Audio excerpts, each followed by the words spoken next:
Мен bir neçe жағдайға угармандардын, көрөрмандардын көңүлүн бургум келет.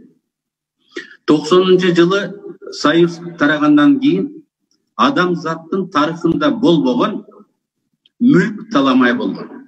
Ал массалык приватизация деп аталган.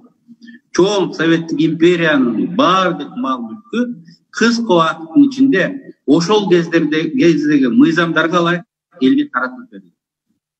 Көп адамдар эмне болуп атканын аңдап билбей калган. Ошон үчүн ошол кездеги премьер-министр Чыңгышев приватизацияга акылы жоктор жана жалкоолор гана катышкан жок деп жарыялады.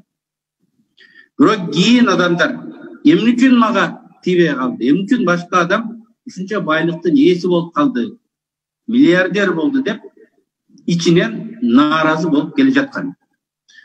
Пандемия, коронавирус бүткүл дүйнөнүн жетекчилерин, адамдардын көнүмүш болуп калган жагдайларга башкача көз караш менен караганга, башкача баа бергенге шарт түздү.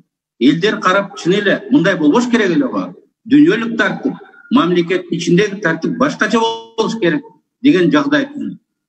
Бүгүнкү сыймыктын феномени жөн эле эч кимге белгисиз мурунку прокуратуранын кызматкеринин артынан 10 миң деген, 100 миң адам деген адамдар виртуалдык талаада ээрчип, анын аскери болуп атпайбы?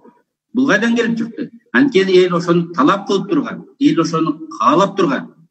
Чоң азаттын балдары ошол сыймык элдин көңүлүнө жете турган, алардын оюндагы ойду айтты.